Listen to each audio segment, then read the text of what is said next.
샬롬. 하나님 우리 아버지와 주 예수 그리스도로부터 은혜와 평강이 있기를 원합니다. 오늘 제 인사말은 바울이 자신의 서신에 자주 인용하는 그런 인사말입니다. 개인적으로 제가 참 좋아하는 인사말인데요. 코로나19로 어렵고 힘든 시간을 보내고 있지만 은혜와 평강이 여러분의 삶과 가정 가운데 늘 충만하시기를 기도합니다. 오늘 우리가 함께 나눌 그 바울 서신 네 권은요, 디모데 전후서, 디도서, 로마서입니다. 이 네 권 중에 디모데 전후서, 디도서는 일명 목회 서신이라고 부릅니다. 선배 목사 바울이 후배 목사 디모데와 디도에게 선배 목사로서 자신이 겪고 깨닫게 된 목회적 지침과 또 교회를 치리하는 방법 및 격려가 담겨 있는 목회 서신입니다. 자, 그럼 첫 번째로 디모데 전서입니다. 근데 여러분, 디모데 전서에 들어가기 앞서 먼저 디모데란 인물에 대해서 간단히 알아보도록 하겠습니다. 디모데전서 1장 2절 말씀을 보면요, 믿음 안에서 참 아들 된 디모데에게 편지하노니라고 시작할 정도로 디모데는 바울에게 있어서 아들 같은 든든한 믿음의 동역자였습니다. 또한 디모데는 루스드라 출신으로 어머니는 유대인이지만 아버지는 헬라인이었습니다. 또 디모데의 믿음에 대해서는 디모데전서 1장 5절에서 이 믿음은 먼저 내 외조모 로이스와 내 어머니 유니게 속에 있더니 내 속에도 있는 줄 확신하노라 라는 말씀처럼 어려서부터 신앙 교육을 받고 자랐으며 신실한 믿음의 소유자였습니다. 바울이 1차 전도 여행 때 회심을 했고요. 2차 전도 여행 때부터는 합류를 해서 바울과 함께 귀한 선교 사역을 감당했습니다. 바울은 선교지에 세운 개척교회들에 자주 디모데를 파송했고 또 다수의 바울 서신에 공동 발신으로 언급할 정도로 디모데를 신뢰하였고 바울 사역에 있어서 매우 중요한 인물이 바로 디모데였습니다. 그리고 이 디모데 전서는요, 전도 여행 도중에 바울은 에베소를 떠나면서 디모데를 그곳에 남겨 교회를 재조직하게 합니다. 원래는 디모데를 다시 만날 계획을 가지고 있었으나 만나지 못하여 후에 서신으로 에베소 교회가 직면하고 있던 여러 현안들에 대한 목회적인 지침을 주고자 써낸 편지가 바로 이 디모데 전서입니다. 따라서 이 디모데 전서의 키워드는요, 목회 지침입니다. 쉽게 풀어 말하면 좋은 목사 되는 법, 또는 이렇게 교회를 치리해야 된다는 지침을 주고 있는 것입니다.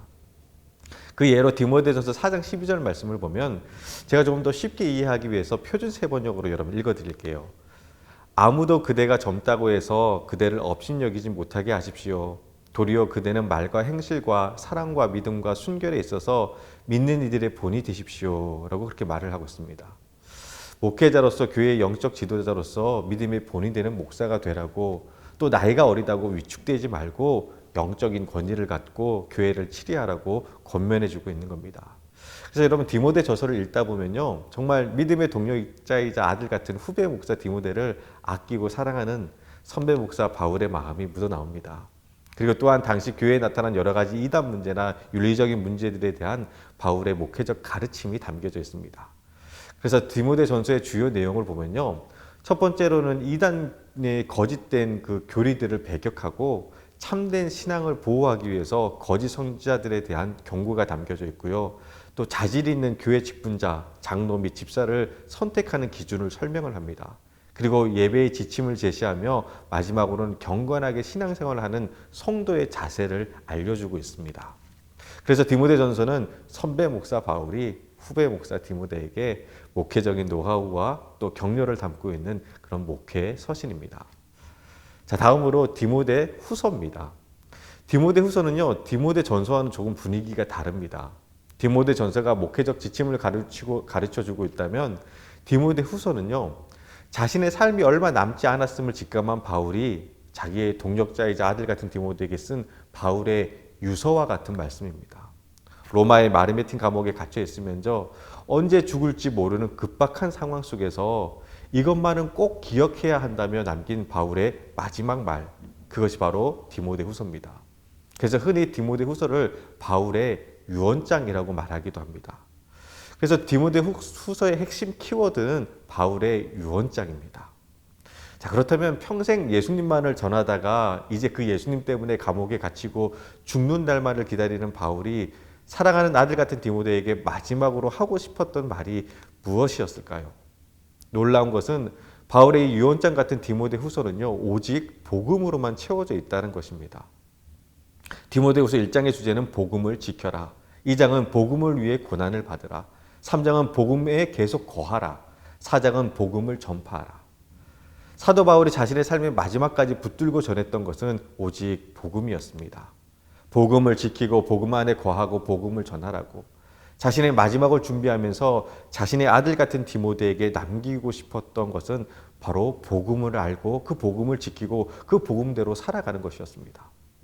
또한 디모데 후서 말씀을 보면요, 이것이 과연 죽음을 앞둔 사람이 맞나 싶을 정도로 자신의 죽음을 담담하게 받아들이는 바울을 볼 수가 있습니다. 죽음 앞에서 두려워하는 것이 아니라 오히려 승리의 어조로 말을 합니다. 디모데 후서 4장 6절에서부터 8절까지 말씀을 보면요, 유명한 말씀이죠. 전제와 같이 내가 벌써 부어지고 나의 떠날 시각이 가까웠도다. 나는 선한 싸움을 싸우고 나의 달려갈 길을 마치고 믿음을 지켰으니 이제 후로는 나를 위하여 의의 면류관이 예비되었으므로 주 곧 의로우신 재판장이 그날에 내게 주실 것이며 내게만이 아니라 주의 나타나심을 사모하는 모든 자에게도니라. 아멘. 죽음을 앞두고 있는 사람치고는요, 너무나 담담합니다. 더군다나 로마를 혼란시키는 정치범이라는 억울한 누명을 뒤집어 쓰고 사형 집행을 기다리고 있는 상황인데도 두려워하는 모습이 전혀 느껴지지 않습니다. 더 놀라운 것은 바울은 자신의 죽음에 대해서 말하면서도 죽음이란 단어를 전혀 사용하고 있지 않다는 것입니다. 그저 전제와 같이 부어지고, 여기서 전제라는 것은 번제나 소제 같은 구약 시대에 행해졌던 제사의 한 방법입니다. 제사장이 희생 제물의 피를 상징하는 포도주를 다 부음으로써 진행되는 예식인데요. 여기서 바울이 전제와 같이 부어졌다는 것은 이제 자신의 모든 것을 다 주님께 내어드렸다는 겁니다. 곧 자신의 삶 전체가 하나님 앞에 드려지는 제물과 같이 이제 다 부어졌다는 겁니다. 그리고 다음으로 떠날 시각이 가까웠다고 합니다. 여기서 떠날다는 말의 원어적 의미는요, 배가 항구를 떠날 때 줄을 푸는 것을 의미합니다. 곧 이제 하나님 나라에 가기 위해서 이 땅에 묶었던 줄을 풀고 있다는 겁니다. 그리고 선한 싸움을 싸우고 나의 달려갈 길을 마쳤다고 합니다. 바울은 자신의 죽음 앞에서 단 한 번도 죽음이라는 단어를 사용하고 있지 않습니다. 나는 전제와 같이 다 부어졌다. 나는 이제 하나님 나라로 가는 배를 띄우기 위해서 밧줄을 풀고 있다. 나는 이제 나의 경기를 마쳤고 나의 달리기를 완주하였다라는 것입니다. 결국 이것이 무엇이냐? 바울은 자신의 마지막을 죽음이라고 표현하기보다는 사명을 다했다라고 표현하고 있는 겁니다. 그리고 당당하게 믿음으로 선포합니다. 이제 후로는 나를 위하여 의의 면류관이 준비되어 있다고. 사실 디모데 후서를 쓰던 당시의 바울의 상황은요, 참담했습니다. 죄수가 되어 로마 감옥에 갇혔을 때 그 곁에 있던 많은 사람들이 하나둘 바울을 떠나기 시작했습니다. 그래서 디모데후서 1장 17절에 보면요, 디모데에게 아시아에 있는 모든 사람이 나를 버린 이 일을 내가 안 하니라고 고백합니다. 모든 사람이 나를 버리고 떠났다는 겁니다. 하지만 그럼에도 불구하고 바울은 낙심하지 않았습니다. 바울의 믿음은 흔들리지 않았습니다. 끝까지 자신에게 주어진 사명을 감당합니다. 여러분, 믿음 불패라는 말이 있습니다. 믿음은 절대로 실패하지 않는다라는 뜻인데요. 지금 비록 억울하고 배신당하고 아파도 하나님이 다 아시기에 채워주시고 갚아주십니다. 여러분에게 맡겨진 여러분의 사명을 감당하는 것이 힘들고 아프고 억울해도 눈물 나도 여러분 믿음으로 잘 감당할 수 있으시길 바랍니다. 그래서 우리도 바울과 같이 마지막을 맞게 되었을 때 나는 믿음의 경주를 잘 마쳤다고, 그리고 나를 위해서 하나님께서 의의 면류관을 준비해 놓으셨다고 담대함과 확신으로 고백할 수 있는 그런 믿음의 자녀들이 되시기를 주님의 이름으로 축복합니다. 자, 다음으로 디도서입니다. 바울에게는요, 오른손과 왼손 같은 동역자가 있었습니다. 그 사람이 바로 하나는 디모데이고 다른 하나는 디도였습니다. 이 두 사람은 모두 이방인으로서 그리스도인이 되었지만 이 성격과 일하는 처리 방법이 너무나도 달랐습니다. 먼저 디모데는 유순하고 온유하고 섬세하게 살피면서 눈물과 애정으로 성도들을 돌보고 교회를 치리했습니다. 그래서 디모데후서 1장 4절에 보면요, 내 눈물을 생각하며 너 보기를 원한다라고 바울이 디모데를 이야기할 정도로 디모데는 눈물도 많고 따뜻한 마음을 가졌습니다. 그런데 반면 디도는요, 아주 활발한 성격이어서 꽤 어려운 지역에 보내고 어려운 일을 맡겨도 시원시원하게 일을 처리하는 그런 스타일의 사람이었습니다. 그러니까 자를 것 자르고 처리할 것 있으면 처리하는 그런 성격이었습니다. 바울도 그런 두 사람의 성격을 염두에 두고 아마 사역을 맡긴 것 같습니다. 제가 서두에 이런 말씀을 드리는 것은 디도서의 배경이 되는 그레데 섬은요, 매우 거친 뱃사람들이 사는 섬으로 교회 성도들의 품행도 바르지 못했습니다. 그래서 디도서 1장 12절 말씀을 보면 그런데 그레데인 중에 어떤 선지자가 말하되 그레데인들은 항상 거짓말쟁이며 악한 짐승이며 배만 위하는 게으름뱅이라 하니 이 증언이 참되도다. 그러므로 내가 그들을 엄히 꾸짖으라. 이는 그들로 하여금 믿음을 온전하게 하고 라고 말씀하고 있습니다. 거칠고 거짓말쟁이의 악한 게으름뱅이들이 그레데 섬의 사람들이라는 겁니다. 그런 사람들을 대상으로 목회를 하는 디도가 얼마나 고충이 컸을까요? 그래서 바울은 디도를 향해서 거칠고 험한 그레데에서 해야 할 사역들과 또 당시 팽배했던 거짓 교사들에 대한 경고와 교회의 직분에 대해서 가르쳐 줍니다. 그리고 그 가르침이 바로 디도서입니다. 그래서 디도서의 핵심 키워드는요, 바른 교훈입니다. 거친 그레데 사람들을 바른 교훈으로 잘 이끌라라는 바울의 목회적 지도가 이 디도서에 담겨져 있습니다. 자, 이제 마지막으로 여러분 로마서입니다. 로마서는 바울이 쓴 서신 중에 가장 신학적입니다. 기독교 구원론에 관한 전반적인 교리들, 즉 구원의 필요성에서부터 칭의와 성화 및 믿음으로 정죄함에 벗어나는 그리스도인의 자유와 자유의 적용의 문제에 대해 매우 체계적이고 논리적으로 설파합니다. 로마서는 복음을 가장 복음답게 정리한 책으로 칼백은 로마서를 성경을 이해하는 출입문이요 가장 심오한 보물창고라고 했고요. 또한 중세 종교 개혁자들은 어거스틴, 루터, 존 웨슬리 같은 사람들은 로마서를 읽다가 회심을 하며 그 개혁의 선봉에 서기도 했습니다. 심지어 로이더 존슨 목사님은요 14년 동안 로마서만 설교를 했을 정도로 로마서는 그만큼 복음 중에 복음입니다. 먼저 로마서의 구조를 보면요 전반부와 후반부로 나눌 수가 있습니다. 먼저 1장에서부터 11장까지는 복음의 내용, 교리적인 내용들을 논리적으로 서술형으로 제시를 합니다. 그리고 12장부터 16장까지는 구원받은 성도로서 마땅히 행할 그 그리스도인의 삶의 모습에 대해서 그것이 무엇인가에 관해서 권면을 합니다. 복음 중에 복음이라고 불리는 이 로마서의 핵심 키워드는 그래서 여러분 이신칭의입니다. 이신칭의 하니까 되게 어려워 보이는데요. 쉽게 말하면 믿음으로써 의롭다 칭하여진다라는 뜻입니다. 죄인이 하나님을 믿으면 하나님으로부터 의롭다라는 인정과 구원을 받게 된다는 말씀입니다. 그래서 로마서의 주제 말씀은요. 로마서 1장 16절에서 17절 말씀입니다. 내가 복음을 부끄러워하지 아니하노니 이 복음은 모든 믿는 자에게 구원을 주시는 하나님의 능력이 됨이라. 먼저는 유대인에게요 그리고 헬라인에게로다. 복음에는 하나님의 의가 나타나서 믿음으로 믿음에 이르게 하나니 기록된 바 오직 의인은 믿음으로 말미암아 살리라 함과 같으니라. 아멘.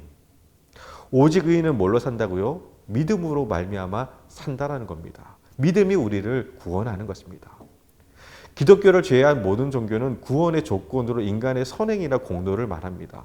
그러나 기독교는요, 인간의 행위가 아닌 하나님의 은총을 말합니다. 자, 그렇다면 여기서 말하는 하나님의 은총이란 무엇이냐? 바로 나를 사랑하셔서 십자가에서 죽으시고 부활하신 예수 그리스도입니다. 그리스도 예수 안에 있는 속량함으로 말미암아 하나님의 은혜로 값없이 의롭다 하심을 얻게 되었다라는 로마서 3장 24절 말씀처럼 그리스도 예수 안에 있는 속량으로 값없이 의롭다 하심을 얻게 된 겁니다. 우리의 노력이나 공로가 아니라는 겁니다. 즉 예수님이 나의 죄 때문에 나를 대신해서 십자가에 죽으셨다는 것을 믿기만 하면요 의롭게 되는 겁니다. 마음으로 믿어 의에 이르고 입으로 시인하여 구원에 이르는 것입니다.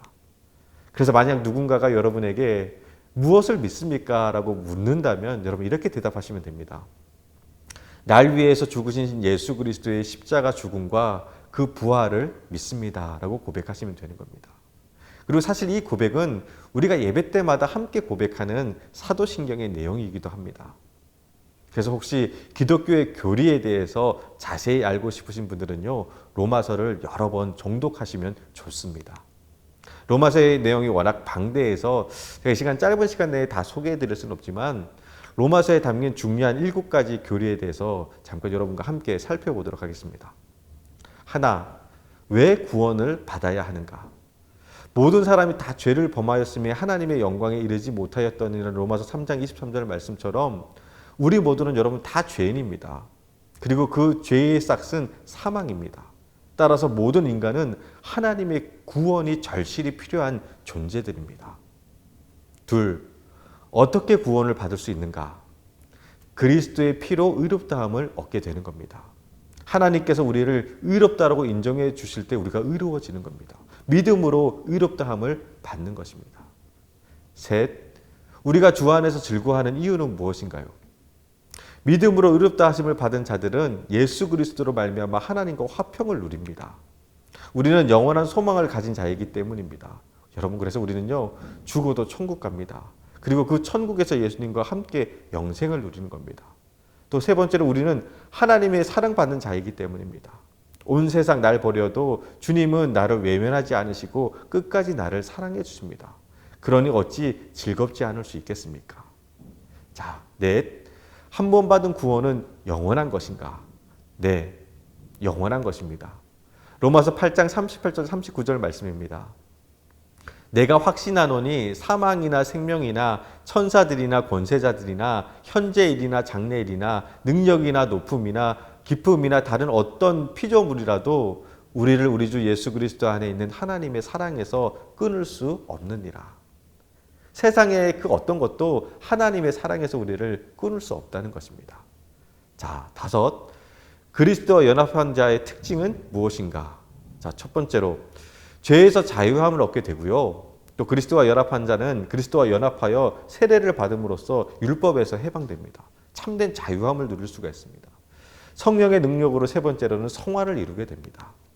여러분의 얼굴에 성령 충만해져서 해같이 빛나게 되는 줄 믿습니다. 자, 여섯, 유대인의 구원과 이방인의 구원은 어떤 관계인가? 유대인이나 이방인이나 여러분 구원에 있어서는 동등합니다. 중요한 것은 내가 유대인의 혈통이냐 아니냐가 아니라 예수님을 영접했느냐 안 했느냐입니다. 하나님의 구원은 모든 사람에게 다 동일합니다.